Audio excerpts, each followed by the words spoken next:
हमारे रहते आप बेरोजगार क्यों हैं? सरकारी नौकरी की सबसे अच्छी तैयारी, सबसे अच्छे अध्यापक, सबसे कम फीस, हरियाणा का नंबर 1 कोचिंग सेंटर ICS। 5 वर्ष से लेकर के और 90 साल के बुजुर्ग जो हैं अपना घर बार परिवार खेत सब कुछ छोड़ करके इस लड़ाई में लगा हुआ है। और आपके भी हर गांव से मेरी ख्याल है कोई गांव ऐसा नहीं है जिस गांव से एक एक दो दो ट्रैक्टर ट्राली वहां बॉर्डर पे ना बैठी है। जहां बॉर्डर पे बैठ कर किसान आंदोलन को आप मजबूती दे रहे हो, वहीं खटकर भी जाकर के रोड पे बैठ करके सरकार को इस बात का लगातार एहसास करा रहे हो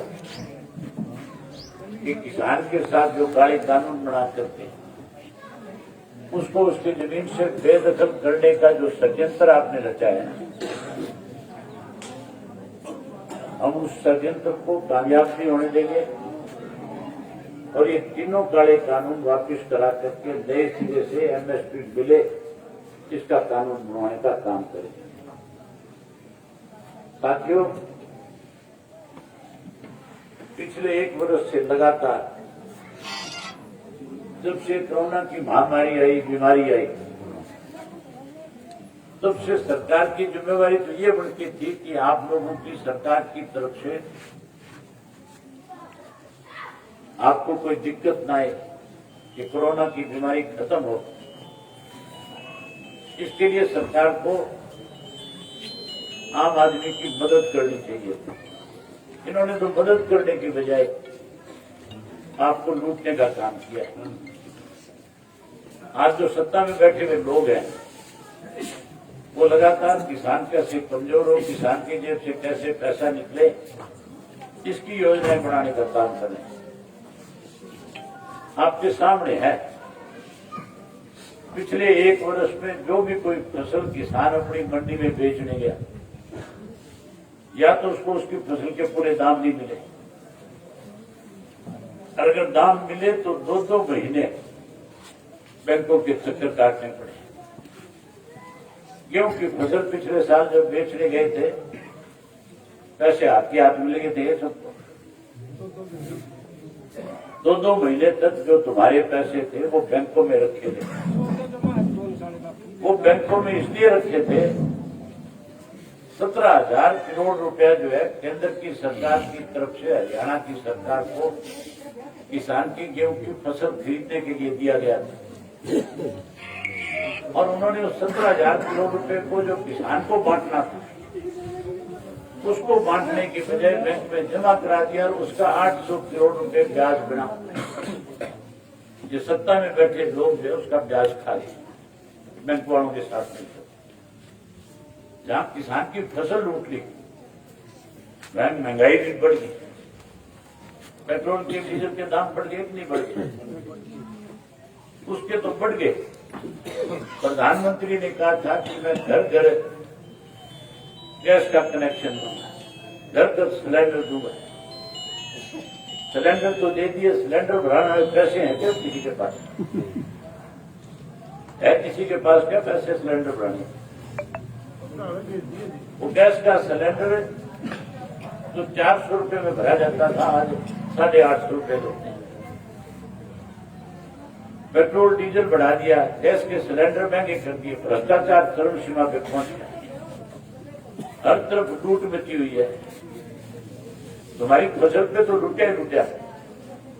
उसके अलावा इस कोरोना की आड़ के अंदर जब सारा देश बंद था, कोई कारखाना नहीं चल रहा था, स्कूल और कॉलेज बंद हो गए थे, उसके साथ साथ रेल के मार्ग बंद थे, हवाई जहाज चला नहीं करता था, कोई सड़क के ऊपर बस नहीं थी, कार जीप नहीं थी। हर आदमी लॉकडाउन के दौरान अपने अपने घर में बैठा था। यहां तक कि बुजुर्गों का हुक्का बंद हो गया था, तम्बाकू मिलनी मुश्किल हो गई थी, वो भी महंगी हो गई। उस दौरान में एक चीज की बहुत खोज थी थारे, क्योंकि थारे यहां से जो MLA तुमने बढ़ाया था, जिसको घना लाख रुपया तुमने दिया, उसके पास एक्साइज का डिपार्टमेंट था, और उसने दारू की खुली छूट कर दी थी। दारू का एक बड़ा गिरोह बना दिया था, ऐसा गिरोह बना दिया था, ऐसा माफिया खड़ा कर दिया था जिसने लॉकडाउन के दौरान जहां तंबाकू नहीं था उठे का, वहां दारू घर घर में पहुंचा दी। 100 रुपए वाली बोतल जो है मेरे ख्याल 500-700 में मिलती थी कि नहीं मिलती थी। तो दारू की छूट थी उस वक्त। जहां दारू की छूट थी वहां रजिस्ट्रियों का घोटाला हुआ, और रजिस्ट्री के घोटाले के बाद जो है, जो कोविड की बीमारी के लिए दवाइयां खरीदी गई थी उसमें भी घोटाला किया गया। आप लोगों ने तो एमएलए चुन करके इसलिए भेजा था कि बीजेपी की सरकार ना बने, इसीलिए बना के भेजा होगा।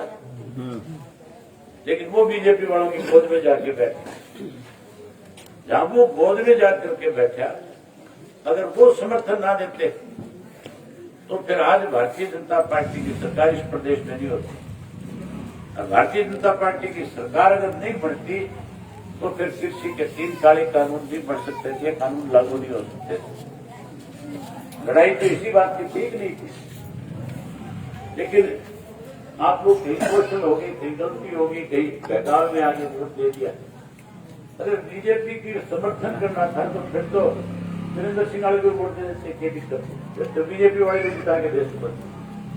मुझे आज पता लगा था कि कुछ लोग जो है इस तरह के इकट्ठे करके जेजेपी वाले गांव में लेकर के घूम रहे थे, ये वीरेंद्र सिंह आएगा तो हम विरोध करेंगे। उन्हें यूं तो पूछो विरोध करो इस बात का, अभी सिंह तो किसानों के लिए आया है। अगर तुम किसानों के दुश्मन हो, विरोधी हो, फिर तो विरोध करने कौन रोकता है? अगर तुम किसान के हितैषी हो, अगर किसान के घर में पैदा हो तो फिर तो विरोध के बजाय स्वागत करो आके, ताकि हमारी जो ये दिक्कत है ये दूर हो जाए। मैं तो आज आपके बीच में इसलिए आया था, इस आंदोलन को मजबूत करने के लिए आपसी भाईचारे को कायम करो, इस भाईचारे को और ज्यादा बड़ा करो। इसमें राजनीति करने के बजाय, कौन सा कोई चुनाव हो रहा है जो कोई वोट मांगने आ रहा है किसी से? आज तो लड़ाई किसान की है। किसान की लड़ाई को ताकत देने के लिए अपने भाईचारे को मजबूत करने का काम करो। भाईचारा मजबूत नहीं होगा तो फिर ये किसान की लड़ाई जीतोगे कैसे, ये बताओ? जीतोगे कैसे? जो लोग इन बिलों का समर्थन करते हैं, अगर उनके लिए भाईचारा खराब करोगे फिर तो ये मान के चलो कि तुम इन बिलों का विरोध करने की बजाय उसका समर्थन करने लगे। इसलिए जरूरी है जो कोई इस किस्म के छोटे मोटे लोग जो लालची हैं, जो स्वार्थी हैं, जो कहीं आज भी इस कोशिश में किस राज के साथ रह करके हम कोई छोटा मोटा अपने लड़के को नौकरी लगा लें या कोई अपने किसी छोटे मोटे काम को निकाल लें, जब तुम्हारी जमीन नहीं बचेगी, जब तुम्हारी जमीन बड़े बड़े कॉर्पोरेट हाउस खोस लेंगे, तो फिर ये बताओ कि वो नौकरी किस काम की रह जाएगी। यहाँ तो ऐसी हालत है भ्रष्टाचार की।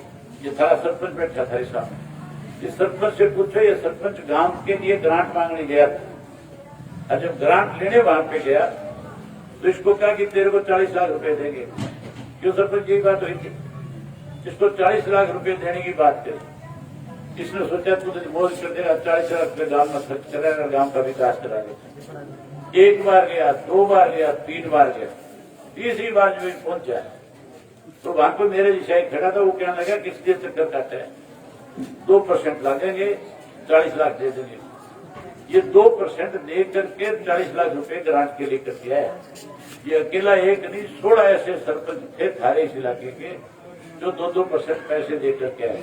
अगर एमएलए पैसे 2% लेने लगेगा, मंत्री लेने लगेगा, तो फिर विकास कैसे होगा? फिर थारे बालक निकल रहे, अगर कोई नौकरी लगेगा तो उसमें पैसे मांगेंगे लोग, मांगेंगे कि नहीं मांगेंगे? इसलिए जिन लोगों ने तुम्हारे साथ गद्दारी करी है, धोखा दिया है, जिन्होंने बेईमानी करी है, उनको सबक सिखाओ और अपने भाईचारे को मजबूत करके ताकतवर बनो और इस लड़ाई को जीतने का काम करो। लोग तो तुम्हारे बीच में विवाद खड़ा करके कहीं ना कहीं सारा भाईचारा तोड़ना चाहते हैं।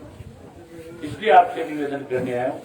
मैंने बहुत सारी वीडियो देखी है तुम्हारे इस इलाके, कुछ चंद लोगों को खड़ा करके और इन चीजों को लेकर के आपस में गांव के अंदर कोई आदमी आ नहीं सकेगा, कोई राजनीतिक आदमी नहीं आ सकेगा।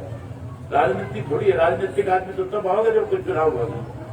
आज तो वो आएगा तुम्हारे बीच में जो किसान का हमदर्द होगा, जो किसान के लिए लड़ाई लड़ेगी। मैंने लड़ाई लड़ी है कि लड़ी किसानों की? कोई 25 से 80 बातें जिन लोगों ने चौधरी देवीलाल का नाम लेकर के वोट मांगे थे, आज चौधरी देवीलाल की पीठ में पूरा घोप रखा है कि नहीं घोप रखा है? क्या करा तो चौधरी साहब के छोड़ने लाए राम का नाम।